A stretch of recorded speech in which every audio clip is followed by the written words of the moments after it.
E naquela época o Marizal era mais perigoso, mais violenta do estado. Não sei se você se lembra. O negócio era o seguinte, tava Caraúbas e o Marizal, duas cidades que são próximas, né? Dá para você tranquilamente morar numa e trabalhar na outra, por exemplo, para vocês entenderem a distância. Caraúbas eu já apresentei um pouco, e o Marizal nessa época era tida como a cidade mais violenta do estado, sendo que o estado era considerado o mais violento do Brasil. Então daí vocês tiram como é que era a região, né? Cidade tão pequena, mas tão violenta o Marizal, né? Aí para também contextualizar, o que é que rolava muito lá? Então, o escrivão Jandir já falou, né? Ainda havia assaltos com barricada, o pessoal botava tronco no meio da pista para assaltar, tinha coito do Novo Cangaço, né? Nas caatingas circunvizinhas, pistolagem dando pelas canelas, então tinha era um celeiro de pistoleiros e criminosos assim, mais ou menos famosos no estado nessa época, né? Então, realmente um lugar que trazia muitas preocupações para a segurança pública pelo alto índice, né, de violência. Isso. E aí, eu comecei a trabalhar em Caraúbas, tinha uma equipe lá formada, uns já saindo, porque já estava lá faz tempo, e eu comecei a trabalhar na época com o delegado Anderson Dutra Tebaldi, caba bom, me ensinou muito do cartório, mas o que é que eu me identifiquei? Aí foi quando me despertou a Polícia Civil.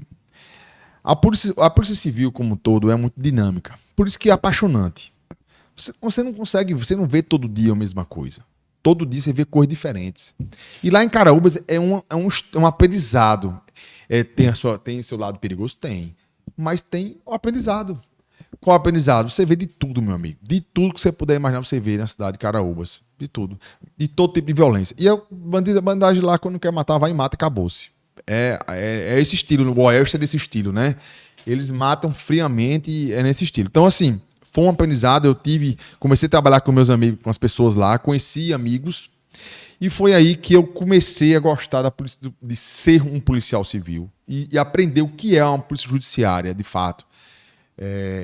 Quando eu entrei lá, né? Eu entrei em maio, em Caraúbas. Quando foi em agosto, em setembro, houve uma grande nomeação da Polícia Civil. Na verdade, o restante.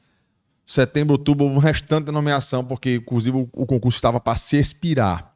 E aí eu também tive em Caraúbas, tive a oportunidade de trabalhar com o Eric Gomes, que eu tenho uma amizade até hoje. A gente vai criando amigos, né, nessa polícia, graças a Deus. Eric Gomes, o delegado. O delegado hoje é o diretor do DEICOR, né? E aí trabalhei em Caraúbas com ele ainda. E depois, quando saiu essa grande nomeação, eu tive a oportunidade de trabalhar em Lages. Lages do Cabo Gi. Vamos falar um pouquinho mais de Caraúbas, né? Pela importância mesmo na sua história. Então, quer dizer, você passou de um concurseiro que fez um curso de formação e levou um chá aí de espera de 4 anos. Quase 4 anos. Aí foi assumir, já não tinha essa vocação toda. Isso. Aí quando assumiu porque era o concurso mesmo, mas a vibração mesmo, a pouca que tinha, já não tava mais essas coisas. Mas chegando em Caraúbas, apesar de ser um lugar quente em todos os sentidos, né? É quente de temperatura, é quente de bandidagem. Mas lá você vestiu a camisa da polícia. Vesti e lá, em razão do efetivo, que é pouco no interior, você acaba fazendo tudo.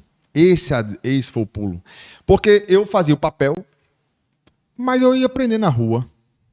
Então, o que é que acontece? Eu acabei gostando do ciclo completo.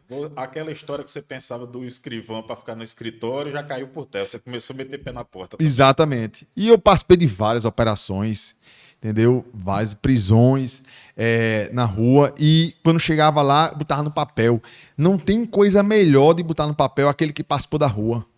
Porque eu sei os detalhes, como ele estava, o que aconteceu. Então, assim, eu colocava no papel com gosto. Tava ali tudo na minha mente, eu colocava. Então, dá uma facilidade melhor para você dissertar aquele resumo. Então, foi onde eu despertei para a Polícia Civil.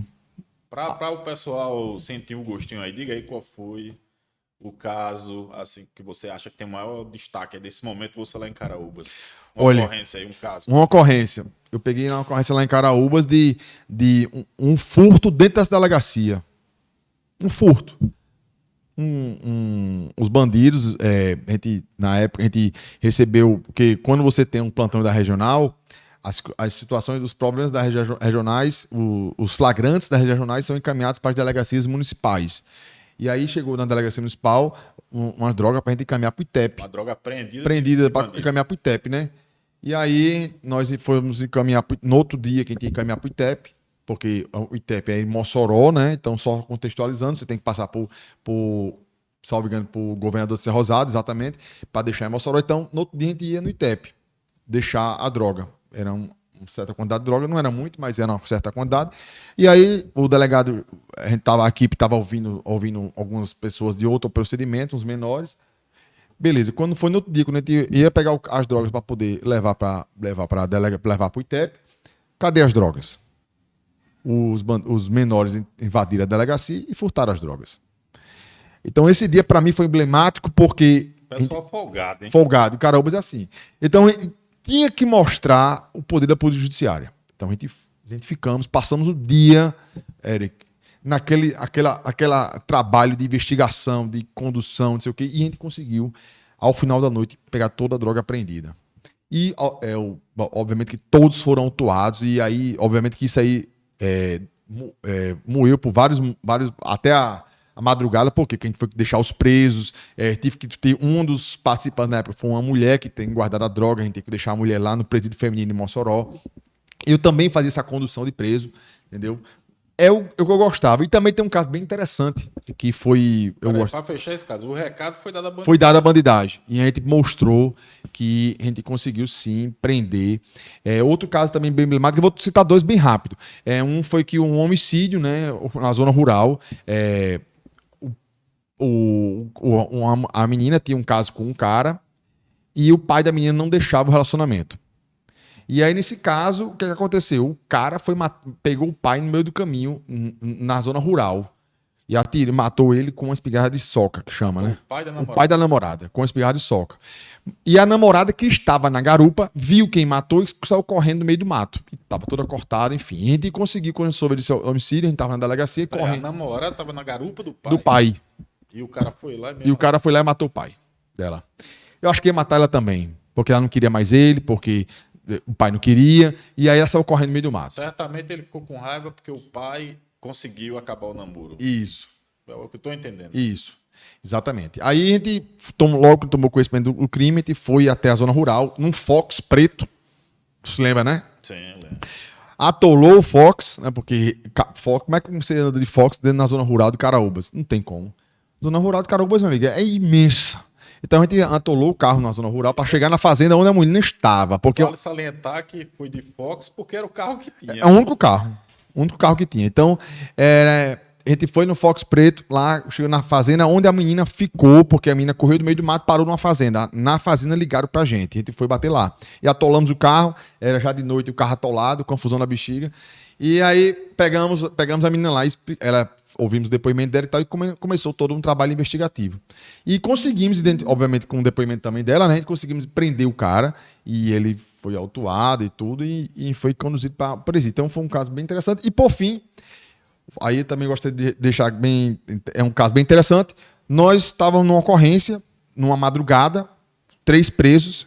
Lá vai eu e o agente conduzir os presos para o hospital, porque nas cidades que não tinha ITEP, a gente vai para o hospital, né? Para fazer o exame. O exame corpo de delito, que o delegado pode nomear aquele perito naquele momento para poder fazer o exame corpo de delito. E aí, perito ad hoc, né? Perito ad hoc. Foi nomeado o médico do hospital e o médico se recusou a fazer o exame corpo de delito, porque ele disse que não é obrigação dele. E aí gerou toda uma celeuma.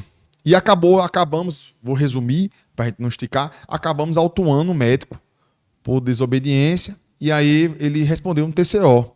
Então, assim, para mim, eu acho que foi emblemático, porque assim, a gente tá ali suando, tentando prender, tentando trazer a paz social para a sociedade, e as pessoas às vezes não entendem o trabalho, a gente cansado, 3 horas da manhã, que eu me lembro demais, era 3 horas, poxa, caramba, eu vou ter que conduzir esse preço para onde? Para Patu, para Mossoró. Então as pessoas, mas nesse a solução que foi dada foi a autuação do médico, e a gente teve que conduzir o preço, né, para Patu fazer o exame corpo de delito. Então assim, foi 3 casos que eu acho bem interessante em Caraúbas. Vou fazer um comentário, porque certamente alguns médicos vão assistir o programa, mas a realidade é que os médicos alegam que o legista do ITEP, que é o que é habilitado mesmo para fazer esse tipo de perícia, né, que é uma perícia exigida a cada prisão, que é exame de corpo de delito para se constatar um médico, constatar qual é o estado físico, né, da pessoa que está sendo presa, se tem algum tipo de lesão, etc. Aí os médicos que não são peritos do ITEP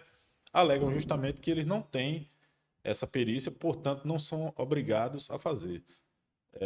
Porém, e é claro, por trás existe uma outra situação que é o medo da violência, bastante compreensível, né? Então, imagine você é médico, está lá clinicando, tirando seu plantão, você está esperando tratar de doentes, e daí chegam policiais, principalmente numa região violenta como essa, trazendo vagabundos lá, da qualidade pior possível muitas vezes, o camarada tem medo de se envolver. Mas aí fica aquela questão, né? O Estado não colocou sedes de ITEP em todos os lugares, gerando esse tipo de dificuldade. E sim, o delegado ele tem o poder discricionário de nomear a DOC, quer dizer, para aquele, aquele, Aquele momento, né? aquele Aquele ato. momento, aquele ato jurídico específico, ele tem realmente essa discricionalidade de nomear um perito ad hoc.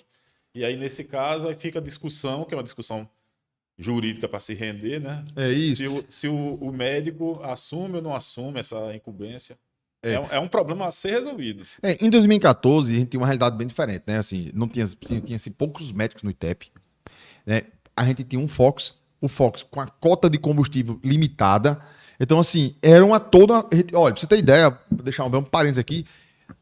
Eu, policial civil, na época de 2014, eu recebi um revólver. Nós recebemos revólver. Não sei se você se lembra, um revólver 38. Com a carga de munição. Com a carga de munição enferrujado. Entendeu? Era emblemático. Um amigo meu, quando ia trabalhar, ele à noite ele botava o papel toalha, botava, emergia o White Lobe numa revólver, aí botava outro papel toalha para colocar. Então, assim, para diminuir o ferrugem para outro dia trabalhar. Então, assim, a gente recebia revólver. Munição, é só a munição para colocar no tambor. Mentira ou verdade? Eu não tô. Não, e eu ainda tenho o acréscimo de dizer assim: isso para trabalhar na linha de frente Na do linha Alto Oeste. no Alto Oeste. E você pensa assim, o escrivão no interior. O escrivão trabalha muito no interior. Não aí, aquele escrivão que gosta, vai pra rua. Então eu ia pra rua. Então, eu ia pra rua com o quê? Com um revólver. Então a gente recebia revólver, era uma viatura, cota de combustível limitada para você rodar ali. Então, médicos pouco. Então, era uma situação. Hoje em dia teve O mais. retrato da falta de estrutura Isso, de verdade. de verdade. E a delegacia, os caos, o caco, tanto é que hoje a delegacia de Caraúbas, por exemplo, ela foi deteriorada e hoje estão atendendo na Central Cidadão, que na verdade era para estar dentro da delegacia do prédio próprio do Estado, né? Mas aí está na Central Cidadão, isso aí não vamos tocar, né? Mas enfim, a delegacia é um lixo, a gente teve que pagar do bolso da gente. Sim, detalhe, quando a gente assumiu, tem mais um detalhe, a gente assumiu que você também sabe que a gente passa 3 a 4 meses sem receber salário. Ainda tem esse detalhe. Essa realidade até é do servidor público no estado do Rio Grande do Norte. Pois não é. Só da polícia, não. Tem que, né? Aí... Aqui tem esse mistério de como é que, por exemplo, a pessoa faz um curso de formação, os dados cadastrais certamente já estão de posse do governo. E a pessoa assume a função e demora 3 a 4 meses para receber o salário, que demora essa para implantação num sistema online. É estranho. Aí, então, assim, eu passei 4 meses sem receber salário. 4 meses morando na delegacia, dormindo dentro da delegacia, que lá tinha estrutura. E a estrutura, assim, os quartos, a gente teve que pintar, trazer ar-condicionado e tal, fazer uma estrutura mínima. Mas, enfim, foi um momento que eu mais aprendi na minha vida, em termos de polícia. Tive vários amigos lá que eu conheci, não só na delegacia, como na região oeste, porque ali era uma família. É uma terra muito boa. É uma família. A gente ali teve uma família. Tinha delegados na regional, agência na regional, tinha policiais em Marizal, então a gente tinha em Campo Grande, então a gente tinha uma família na regional, então a gente se sentia acolhido, porque na hora que precisasse de uma situação, o amigo de Marizal vinha, o amigo de Patu vinha, então era família. Por quê? Porque ali a gente vive isolado, minha gente, no oeste, então assim, o perigo e tal, que já circunvizinha naquela região, então a gente tinha pelo menos esse acolhimento o pequeno comentário, para quem acha que Natal, que é a capital, a grande Natal, né? O município circunvizinho Natal está sem polícia. precisa conhecer lá o Alto Oeste para saber o que é uma cidade inteira ter 2, 3 policiais. Pois é.